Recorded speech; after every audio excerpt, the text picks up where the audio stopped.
everybody. This is our final show for CCRP, anyways. But we will continue for as long as we can. We hope to, anyways. That's a plan. Remember, we have a bunch of YouTube videos, so be sure to watch those. If you're not in your car and you're just at home. And then it'll be recorded and playing again from 7 to 8 on Sundays.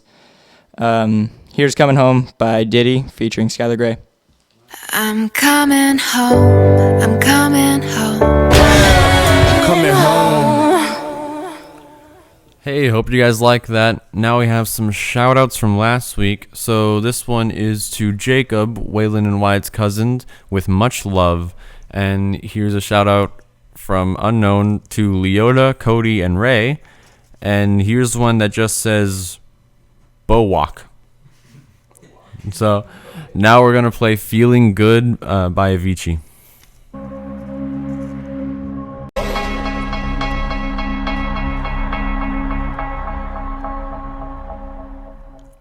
So last week we had a guest interview from our good friend Walter, and this week my other good friend Ron Gastineau, also Crescent City's very own mayor. Now in the past we've talked about the drought and how it's supposed to affect the state, but we've yet to talk about how it's going to affect our very own county, and that's why Ron is here. So how is the new drought laws that are going to be put in place going to affect our home? Well, first, hey, how's it going, everybody out there? Affecting our home, the main thing is that, we don't have to really worry too much about our water not coming through our faucets to our houses as long as you're on city water. People that are actually out on wells in the county and stuff like that, they might have to start to worry because the water level's starting to drop down in the county. The biggest thing is that the state, we're all one big state, but there's northern half and then there's the southern half, and they want us all to pretty much conserve the same amount of water. But sometimes we don't do that, and if we don't do the exact amount of water, which is 16%, we might get fines up to $1,000 per day, which doesn't help us in any way in the city with our tight budgets. Well, a couple days ago I was down in HSU, and their grass is beautifully lush green, and I was all of them, like there's no dead grass or dead plants anywhere.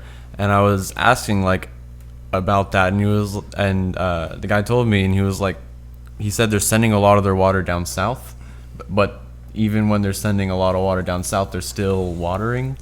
Well, HSU is also a state agency, and so it's always been a practice that an agency, the state that hands down these demands from us, sometimes doesn't listen to their own demands. So they could be watering within their percentage of what they need to save. Humboldt County, I think, got a lesser water shortage rating than we did. And I don't know why, because we get ours from the Smith River, and apparently I did the math after I got it, but 1 trillion gallons of water comes down through the Smith River every year, and we're able to take 1 billion, 750 million gallons of water out of it every year for our city. But we don't. We only take out 500 million or something like that. That's a lot of water that's coming into Crescent City and flowing through it. Our sinks, our washing machines, our toilets, and all that good stuff. But it's just different down there than it is for us. Yeah, but again, with us being able to take all that water, do we send any of it down south or up? No, we do not send any water down south. And the main thing is that most of the water that's coming from down south is from there's reservoirs up on the Klamath River and stuff like that goes into the valleys there. But most of it is through the Sacramento River, and they send stuff.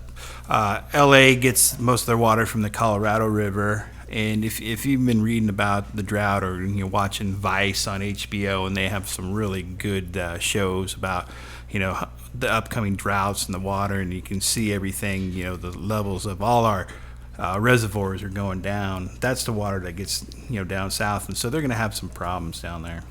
Yeah. Well, as youth and non-youth in the community, what can we do besides just taking some time off our showers to save as much water as possible? Just be smart about it. Just start thinking about water. Most people don't think about that stuff. It's like, I'll brush my teeth, keep the the water flowing while I brush my teeth. Just turn that off. If you're doing any gardening and stuff like that, maybe put out some rain barrels or something like that. Catch some water and use that instead of turn on the hose.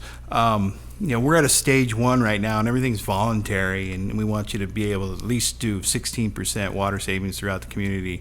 But if it goes to stage 2, and then there's some mandatory stuff, then you can't water outside, you can't wash your vehicles and stuff like that. So, be like me, have a dirty car. Mine's all dusty. I took it up in the mountains. It still has that mountain dust on it, and I do want to spray it off, but I just refuse to do it. So if you just think about it, you can start saving water and not even worry about it. All right, thanks a lot, Ron. That was really great having you on. And next week we will have Ron Cole on talking about the Bangin' Beach. Now here's Imagine Dragons with I Bet My Life.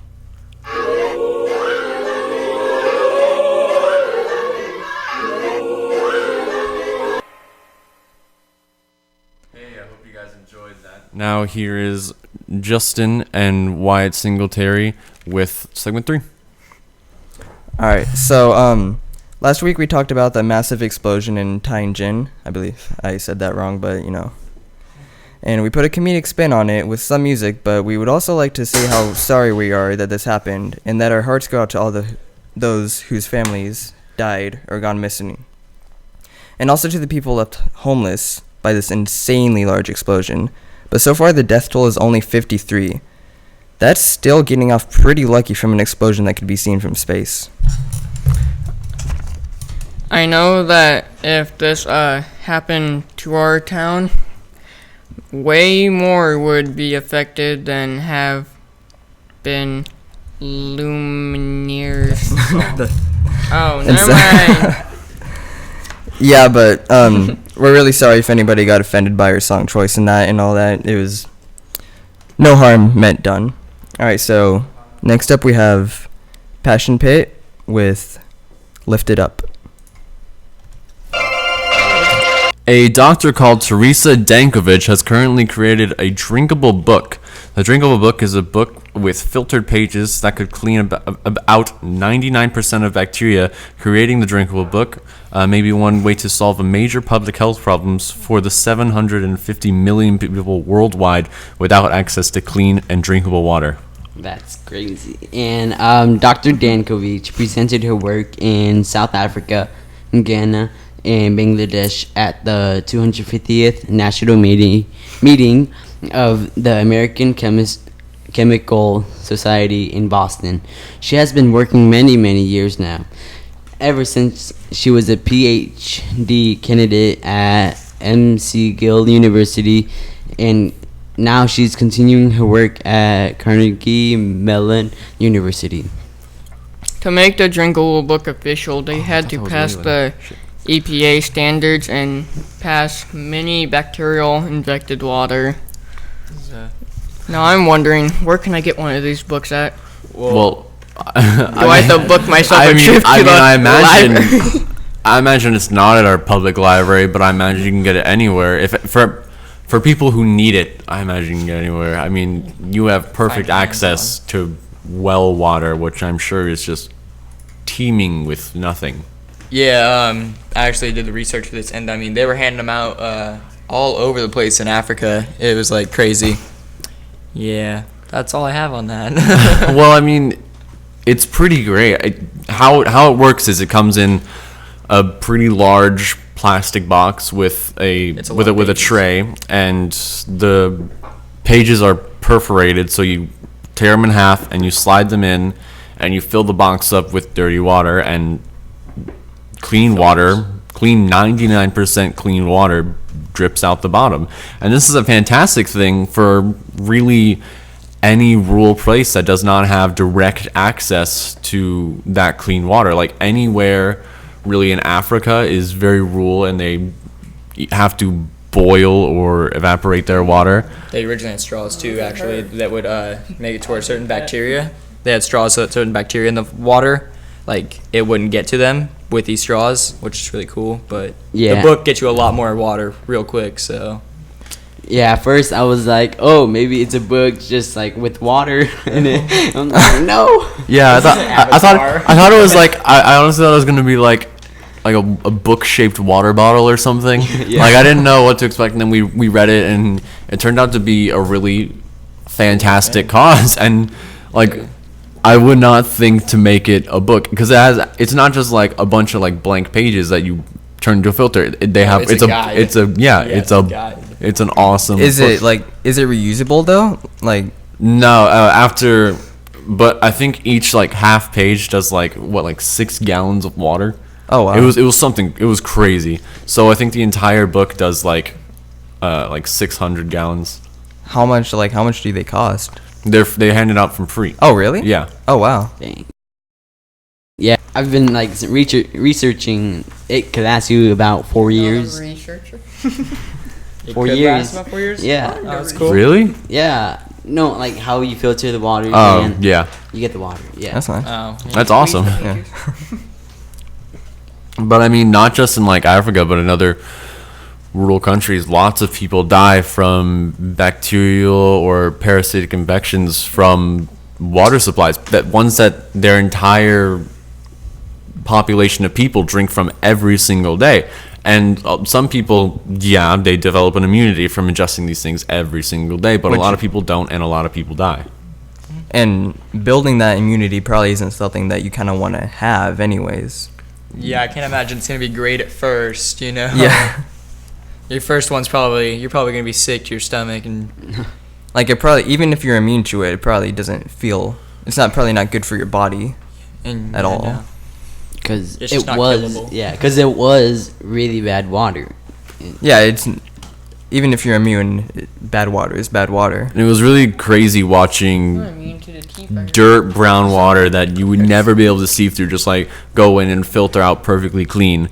Like as From- clean as our water. Yeah, it's like probably cleaner than our water, honestly. Yeah, by now. Real yeah. quick too. It comes Yeah, out real quick. it's not- it an does- hour-long process. Yeah, for like a couple gallons of water, it's nuts. And I honestly, I wanna get one and like have us test try it it? out. Yeah, we'll put like, we'll go to like the Colorado River, which we covered last week with all that that Oh, mining that's water. a good idea. Yeah, if they Would that could- work? Well, yeah, because it would definitely We work. It could filters test out it. it filters out pretty much everything, making the water clean. So I figure not only that would work. Not even in like rural places, but people whose main water supply is affected by something artificial like the Colorado River and the gold mining industry. That was They need gross. to do that. Yeah, they need to hand them out. They need to and- get a giant book, dude. It's laid over. Well, I mean, I'm not saying try to filter out the entire river. Oh, no, that's but- not going to work. No, but I no. mean, like, you and your buddies go down to the river and filter a bunch of water, and Bring it home back. to your family, yeah. Yeah, then that should last you a Still got couple good days. pool, Yeah. Yeah, I mean, Fill you up might your- not river, but yeah. pool still. It'd be a fantastic thing for anybody, and it is a fantastic thing for people. A lot of people Definitely. are living and not in the process of dying or becoming diseased because of this book and because of this discovery. And it'll only continue to like change people's lives. Like, you're gonna hear about it sooner or later. Other than just from us, it's gonna blow up. Like, let's be honest. Yeah, it really should. Yeah. So here is Calvin Harris with "How Deep Is Your Love." All right, guys. So, a doctor called. Oh wait, no, that's the wrong one. Sorry, my bad. The world's smartphone manufacturing giants are losing their luster, leading to a steady stream of job cuts inside previously prestigious prestigious mobile units. The most recent high-profile cuts occurred last week when HTC and Lenovo each reported less than stellar earning reports. HTC, after reporting a loss that exceeded analysts' estimates fivefold, told investors it would cut 15% of its workforce, amounting in over 2,000 jobs. Lenovo or however you pronounce that, to be Lenovo. honest. Oh, Lenovo, meanwhile, announced that it would reduce its workforce by 3,200 people. Yep, that's a bit more. And cut its non-manufacturing headcount by 10%. The company didn't specify which specific jobs were at risk, but it pointed to flagging global PC sales, along with the need to streamline its mobile phone unit. As they keep doing what they're doing as the years goes, the company net's profit were down 51% year on year, and its Motorola handset division saw shipments plummet 31% and 5.9 million units. So I mean, okay, I guess I should talk about it. Yeah, I guess Well, I could talk about it. Go Okay. ahead. Well, I mean, yeah, if your sales start to lower, you're gonna have to start firing people. I mean, sad truth. Well, no, it wasn't that in the actual article. It said that it's like the cheap Android phones. Like, would you rather buy Waylon. a cheap smartphone that can do everything and is also cheap to replace, or would you rather buy a smartphone that Costs like $1,000. you're basically buying not a laptop for the price of a laptop? Yeah, exactly. That's And exactly. and it costs even more to replace and even more to protect. If I can just butt in for a second, Justin, really? I heard that you were like, Waylon, talking about my little breakable phone. Whatever, Justin. I didn't catch that for a second, but then I caught that. That was not Threw some nice. shade over there. Yeah, you're The- fire. The But companies I were really everything just else you said. the companies were really just having way too much supply and not enough demand when they're selling such expensive and, in Microsoft's case, not very fun phones. No. Yeah, never gonna throw shade at me now. I mean, Think about Mr. it. Microsoft over here. It's okay. Austin got one of those too, so you're not alone. Yeah. We don't play Xbox. Sony all the way. You should But- sponsor us. Yeah, but like electronics is a really, really like big job area now. Like that's where everybody's Okay. going into now. 2 words: sweatshops. Is Seriously. that for phones though? Yeah. Are you kidding me? That's thought where that- like most of the sweatshops are. I mean, yeah, like Old Navy and like Aeropostale and all those, but mostly phones. Really? I thought it Yeah. was just clothes. No, it's not just clothing. Well, you know, My I'm out of loop. one of our roommate at my house was like telling me how factories in China, people were just walking right off the top of the building because of the jobs that they had. Like, they're so expendable and the work is so monotonous that they know that they can't ask for any more money, and they know that they can't ask for any movement in work. It's really bad, and the phone companies are anything not bigger than clothing sweatshops, but it's just as bad, Yeah. and they're not talked about nearly as much as No, they yeah, should that. be. 'Cause I never heard any of that before. Yeah, exactly. Like, this is not something people talk about. People know that they're like clothes sweatshops and that it is an issue, and that's where like most of our clothes come from. All of our clothes come from Yeah. there, unless your grandma still knits you sweaters for Christmas. That's really true though. Like, All right, so now here is a artist from San Francisco, George Watsky, with tiny glowing screens. You probably know it.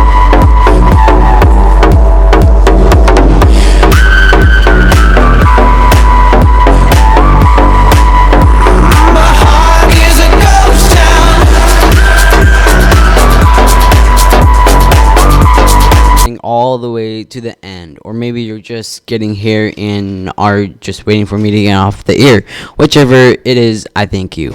This is our last show through CCRP, and we plan to continue this long after independently. And if any youth out there thinks they might have something to contribute as a musical artist or with the radio show, then contact us on literally any social media. We are on all of them. And here is... Alright. Now, I'm going to give a birthday shout out to my friend Matt Ham, Congratulations on turning 16. Happy birthday. Now here's different colors with Walk the Moon, or backwards.